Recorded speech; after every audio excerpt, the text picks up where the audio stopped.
Alex, I spent 3 days last week trying to make a brand new set of kitchen cabinet pulls look like they've been salvaged from a 19th century shipwreck. My hands are still stained a suspicious shade of swamp water green. Is that what that is? I thought maybe you'd finally started a side hustle in professional swamp creature cosplaying.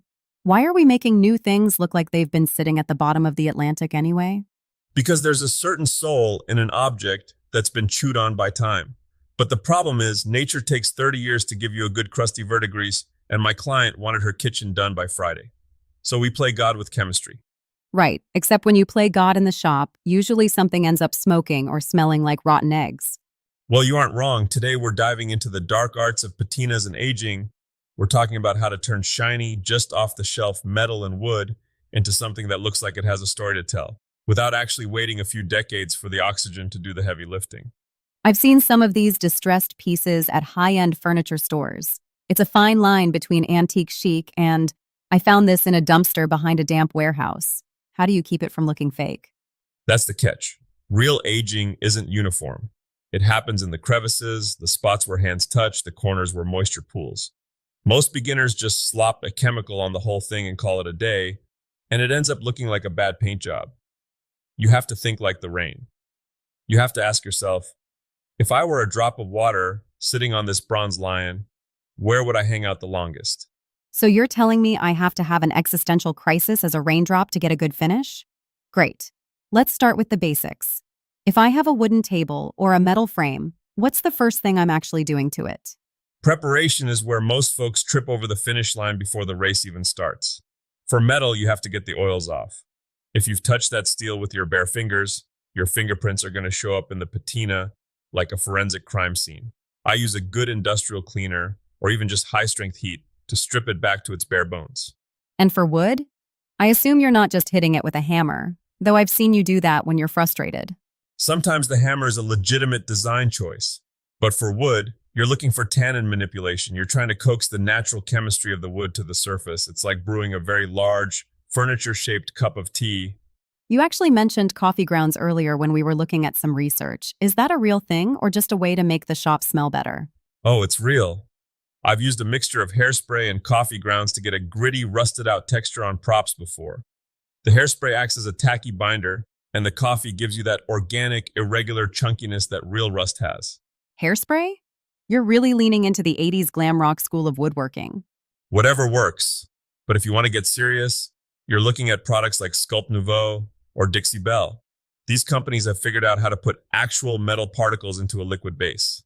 You can paint liquid copper onto a plastic bucket, hit it with an acid activator, and that plastic bucket will literally grow a copper carbonate skin. Hold on, you're saying I don't even need real metal to get a metal patina? That feels like cheating. It's the best kind of cheating. It opens up the world. I've done bronze sculptures that were actually 3D printed resin. You prime it, and priming is non-negotiable here, especially with something like Prime Start to protect the underlying material. Then you layer on your reactive paint.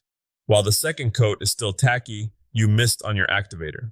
What happens if you miss the window? Like if I go get a sandwich and come back and the paint is dry? Then you're just looking at a brown painted surface. The chemical reaction needs that open paint to grab onto the metal particles. It's a dance. You want it wet enough to react, but not so soaked that the color runs and pools into a muddy mess. And wear a mask, Alex. Some of these sulfur-based activators smell like a literal portal to the underworld opened up in your garage. I was going to ask about that. The safety sheet you showed me looked like a list of ways to accidentally melt your lungs. Yeah, we aren't playing with crayons. Goggles, gloves, and ventilation are your holy trinity. I once worked with liver of sulfur in a closed basement. Don't look at me like that. I was young, and I couldn't get the smell of rotten eggs out of my hair for a week. My dog wouldn't even sit on the same rug as me. Well, your dog usually has better judgment than you do. Let's talk about the David Marks method. I saw some notes about using silver and gold leaf. That sounds expensive for an aged look. It's surprisingly efficient. David uses an oil-based size, which is just a fancy word for glue. You wait until it's masking tape tacky, you test it with your knuckle, never your fingertip, and then you lay down the leaf. The magic happens when you hit that gold or silver with something like sulfurated potash. It tarnishes the precious metal instantly. You get these deep, iridescent blacks and purples that look like something pulled out of an Egyptian tomb. So you spend all this money on gold just to make it look old and tarnished? You really are a special breed of person, Tiger. It's about the depth. A flat gray paint looks like a flat gray paint, but a tarnished silver leaf has a glow underneath the tarnish. It catches the light when you walk past it. It feels heavy, even if it's just a thin layer of atoms. Okay, let's pivot to the mistakes people make, because I know you've made plenty. What's the everyone does this the first time error? Overdoing it, absolutely. People get a bottle of Tiffany green patina spray and they go at it like they're power washing a driveway. They end up with a solid turquoise block. Real patina is a whisper, not a shout. You want to see the movement of the age. The movement of the age. You're getting poetic on me. I've had a lot of coffee today, but seriously, use a sea sponge. Dip it in the activator and dab it on. Or use a spray bottle, but mist it from 3 feet away so the droplets settle naturally. If you see a run or a drip, dab it out immediately, unless you want it to look like a leaky pipe. And once you've achieved the perfect level of decay, does it just stay like that? Or does it keep reacting until the whole thing turns to dust?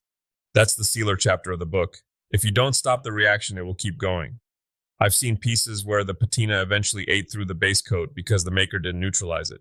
You need a clear sealer, usually something dead flat or satin. If you use a high gloss sealer on an aged piece, it looks like a cheap plastic toy. You want something that disappears. Like a matte wax? Exactly. Waxes and oils are great for a traditional look, but if it's going outside, you need the heavy duty stuff. Sculpt Nouveau makes some clear coats that could probably survive a re-entry into the atmosphere. You spray it on, and it locks that moment in time forever. What about wood? If I'm using a reactive stain on an oak table to make it look like reclaimed barnwood, do I just polyurethane over it? You can, but you have to be careful. Some of those reactive stains are basically just iron acetate, which is what you get when you soak steel wool in vinegar. It reacts with the tannins in the wood and turns it silvery gray or black. If your top coat is water-based, it can reactivate the stain and turn your brush and your table into a streaky mess. Always test on a scrap. If I had a nickel for every time I ruined a final finish by not testing my top coat, You'd have enough nickels to buy a table that actually looks new. fair point. It seems like the big takeaway here is that you're not just painting. You're basically a mad scientist in an apron. You're managing chemical reactions, timing, and environmental factors. That's exactly it. It's less like carpentry and more like cooking. You're layering flavors. You start with your base color, add your metal layer, spice it up with an acid, and then garnish it with a wax. And if it tastes or looks terrible, Then you get to meet my favorite tool, the sander. There's no shame in a redo. Some of my best finishes came from a mistake that I partially sanded back, only to realize that the leftover bits of color looked better than what I'd originally planned. it sounds like the imperfection is actually the goal, which must be a relief for you, given your track record. Hey, I resemble that remark. But you're right. The goal isn't perfection, it's authenticity. A machine can make something perfect. Only a person and a bit of uncontrolled chemistry can make something look like it's lived a full life.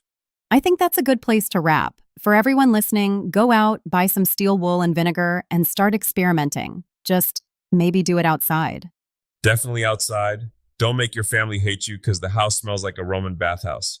And remember, the metal is in charge. You're just there to give it a nudge in the right direction. Thanks for the nudge, Tiger. I'm going to go see if I can patina my old bike frame without accidentally melting the tires. Good luck with that. See you in the shop.